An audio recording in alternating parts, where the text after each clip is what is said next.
Kemarin kan nama Bapak disebut ini dari Pak Hasto mempunyai bukti video-video terkait Bapak dan akan mengeluarkan video-video itu sebagai senjata, itu gimana Pak? Ya nggak apa-apa. Tidak pernah yang namanya saya minta perpanjangan atau 3 periode kepada siapapun. Kapan, di mana, atau siapa yang saya utus, nggak pernah ada. Ya.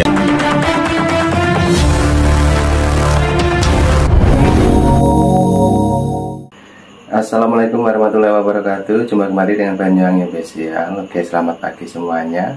Dan pagi hari ini kita mau nonton lagi tentang tuduhan-tuduhannya Pak Hasto, yang dimana Pak Hasto menuduh Pak Jokowi minta perpanjangan yaitu 3 periode, dan katanya Pak Hasto sendiri mempunyai video-video tentang Pak Jokowi juga ya. Tapi bagaimana menyikapi, nanti kita lihat video yang kita tonton untuk pagi hari ini agar supaya tidak gagal paham.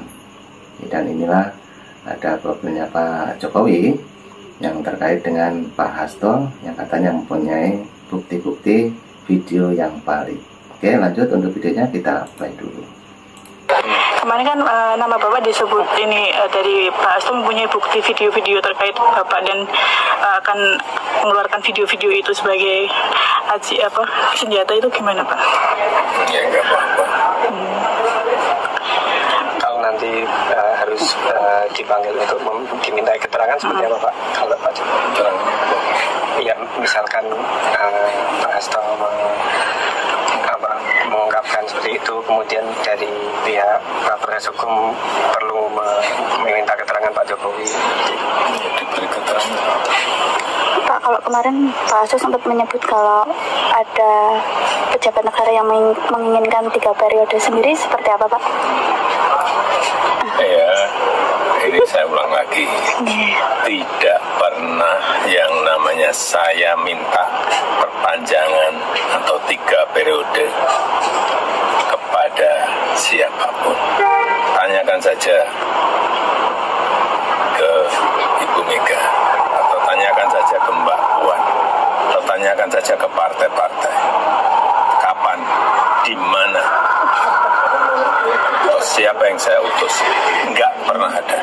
Ya, jangan menjadi framing jahat seperti itu. Nggak baik.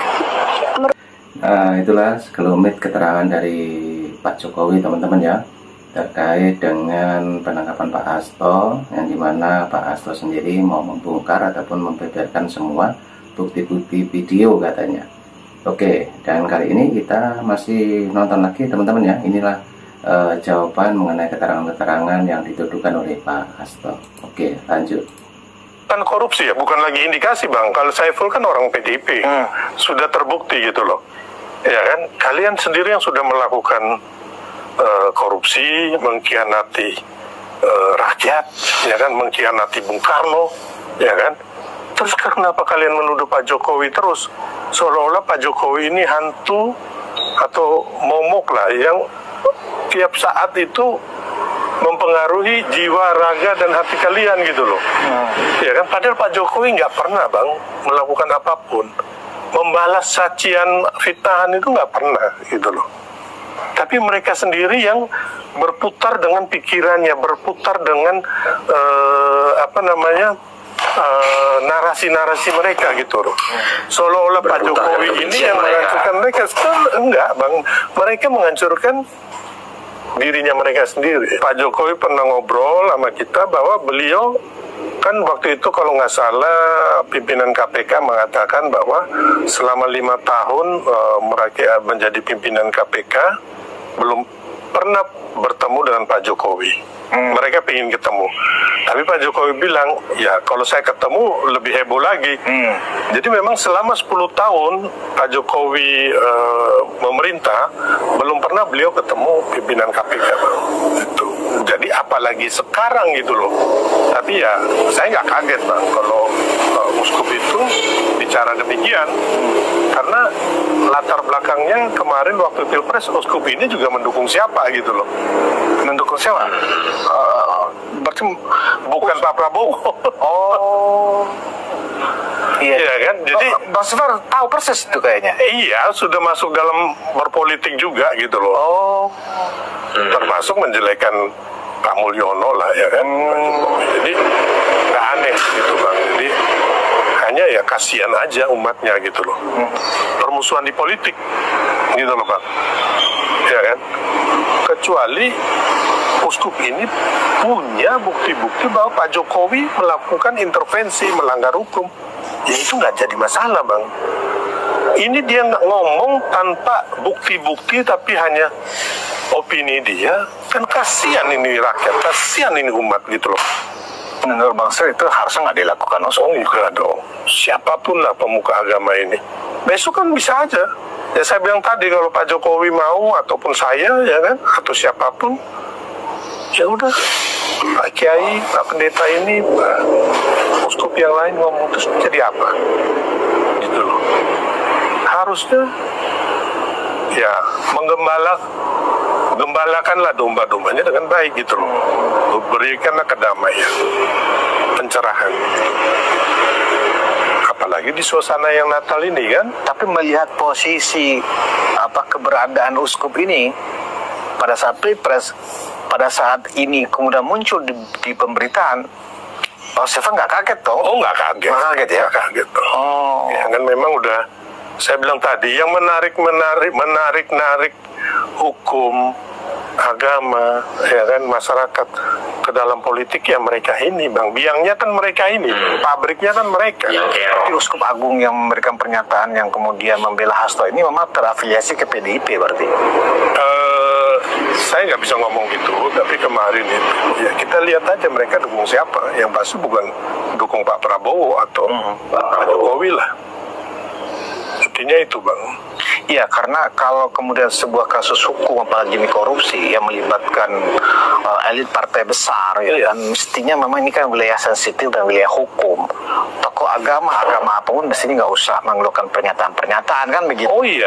Karena kan kalau kemudian saling berbalas oleh pemuka agama yang berbeda, ya kan bisa runyam ini Iya, persoalan. Abang lihat dari tadi kita ngobrol aja, ya kan? Saya berseberangan dengan mereka ya Bang ya, karena saya pendukung Pak Prabowo, saya salah satu tim sukses, wakil ketua tim kampanye nasional, tapi kami nggak pernah jelekin, busukin mereka.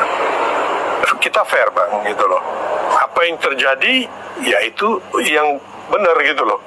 Bukan apa yang nggak terjadi terus kita benarkan, itu Bang. Jadi kembali lagi, kita harusnya fairness Bang. Pesan apa yang dibawa oleh pernyataan uskup ini menurut Bang Sil? Ya sama seperti yang teman-teman PDIP atau Hasto lakukan gitu loh Bang. Itu kan hanya framing, pembentukan opini seolah-olah kasus ini bukan kasus hukum, tapi kasus ini adalah kasus yang dipolitisasi Bang, gitu loh Bang.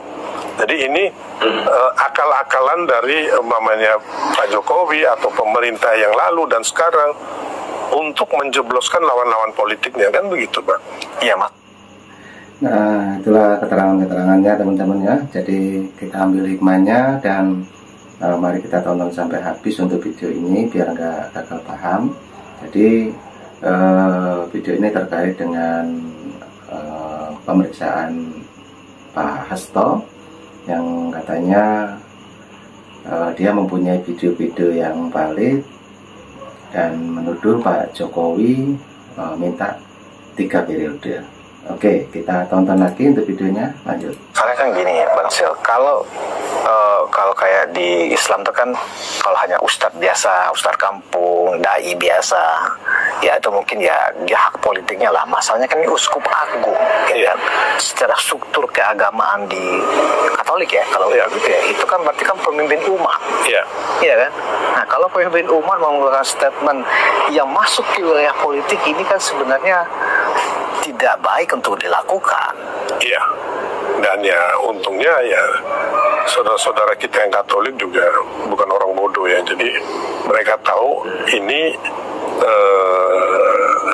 masalah hukum, masalah perbuatan pelanggaran pidana ataukah memang ada politisasi baik dari sisi hukum ataupun agama gitu. Saya yakin teman-teman nggak akan terpengaruh lah. Berarti kalau udah di-share kemana-mana, ya kan? Iya. Kalau istilah relawan Jokowi yang lain, ini ada fobia seperti ini ya, Iya. pada Jokowi. Tempoh hari kan kita juga melihat salah satu ekspresi kebudayaan adalah pameran lukisan, ya kan? Ada politisasi baik dari sisi hukum ataupun agama gitu. Saya yakin teman-teman nggak akan terpengaruh lah.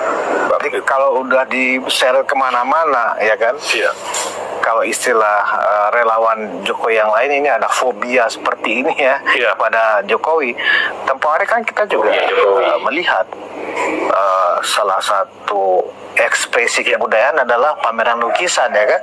Itu kan diseret-seret juga kemana-mana. Ada lukisan-lukisan yang memang kemudian juga itu sebagai bentuk pelecehan, ya kan, kepada Ya, jadi mereka Jokowi. yang Kan begitu. saya bilang tadi dari sisi kayak lukisan tadi budaya, ya kan, agama, ya kan, hukum. Mereka yang menyeret ke dalam politik, Bang, gitu loh. Kan yang melakukan mereka semua, yang membuat statement mereka. Pak Jokowi kan diem, kami kan diem semua, gitu loh, Bang. Kecuali kami yang pelakunya, gitu loh. Ya kan pelakunya mereka semua, Bang. Terus mereka menyalahkan orang lain. Terus ya itu tadi, Bang. Jadi Pak Mulyono ini, Bang, ya kan, mereka ini bukan ya fobia kepada Pak Mulyono, dan juga Pak Mulyono ini kayak hantu bagi mereka, Bang. Jadi bukan lagi fobia ya, udah kayak menakutkan berarti ya. Padahal kan Pak Jokowi nggak melakukan apa-apa. Pak Jokowi aja saya panggil Mulyono aja. Pak Mulyono ketawa, beliau ketawa. Enggak, jadi Pak Jokowi nggak ada pikiran macam-macam. Kasihan mereka aja gitu, ya, Bang.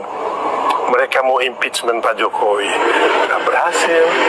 Mereka mau mengalahkan yang didukung Pak Jokowi, Pak Prabowo, Mas Gibran juga nggak berhasil, gitu loh. Pilkada kemarin nyungsep, Bang. Nggak tahu itu hasilnya. PDIP kayak juara ke-13 deh, bersaing dengan Partai Umat juara 14, juara 13 PDIP pilkada kemarin. Iya. Partai Umat juara 14, juara 13 PDIP pilkada kemarin. Nah, masalahnya kan ya agak menjadi ironis ya, karena kan orang kan mengenal PDIP ini kan dengan pemikiran marhen dari Bung Karno, ya kan, kebangsaan, ya kan. Tiba-tiba tetap membawa nama Bung Karno. Bung Karno kan milik semua rakyat Indonesia, ya kan. Tetapi kenapa kemudian untuk sesuatu yang tidak jelas sandingannya, misalnya kayak Hasto juga adalah videonya terbaru kan mengatakan bahwa apa yang dia lakukan ini adalah karena sabanya dari guru saya, mentor saya Bung Karno. Nah, jadi Bung Karno di penjara segala macam kan begitu. Bung Karno di penjara karena melawan penjajah. Hasto ini saya nggak tahu dia melawan siapa. Ya, melawan dirinya sendiri gitu loh. Iya kan? Melawan dirinya sendiri. Emang dalam membuat jauh lah. Parisan ya, Gini, Bang. perbandingan. Kalau saya melihat Bung Karno itu, Bang, ada di dalam diri Pak Jokowi. Kalau menurut saya, ya. Dan marhenisme itu ada di jiwanya Pak Jokowi, Bang. Saya nggak tahu di PDIP masih ada atau enggak. Mereka sendiri yang jawab, gitu, Bang. Ya, saya pikir dan semua orang juga pasti punya penilaian, Bung Sil. Mana pernah kita mengetahui Bung Karno melakukan fitnah, Bung Karno melakukan semacam kasus-kasus yang terindikasi korupsi seperti ini, ya kan? Mana pernah Bung Karno misalnya musuh politiknya anggap dulu itu Bung Hatta, ya kan, tempat tidak sependapat. Tidak pernah Bung Karno memfitnah, memframing, ya kan, dan menjelek-jelekan, memaki dan seterusnya gitu loh. Nah, tapi kok sekarang tetap dengan glorifikasi bahwa PDIP itu adalah Bung Karno, bahkan untuk menjadi ketua umum pun harus terah Bung Karno, tetapi perilakunya tidak menunjukkan apa yang kita lihat sama-sama, kita pelajari sama-sama sebagai anak bangsa. Bukan seperti itu perilaku Bung Karno. Nah, oke teman-teman, videonya sudah habis. Nah, itulah tadi keterangan-keterangan mengenai Pak Jokowi, yang dimana Pak Hasto kemarin berstatement bahwa mau membeberkan semua video yang mereka punyai, tentunya tentang Pak Jokowi ya, karena Pak Hasto sendiri menuduh Pak Jokowi yang katanya minta perpanjangan jadi presiden ataupun 3 periode. Dan bagaimana pendapat teman-teman semuanya bahwa tuduhan-tuduhan itu sudah diungkapkan ya, baru saja kita tonton, dan mungkin teman-teman yang bisa menyikapi semua ini dan ambil hikmahnya. Cukup itu dulu teman-teman ya yang kita tonton untuk pagi hari ini. Jadi terima kasih semuanya, salam buat keluarga, sehat selalu, dan mungkin teman-teman punya saran dan kritik silahkan tulis di kolom komentar saya. Oke, terima kasih, cukup itu dulu. Assalamualaikum warahmatullahi wabarakatuh, sampai jumpa. Thank you.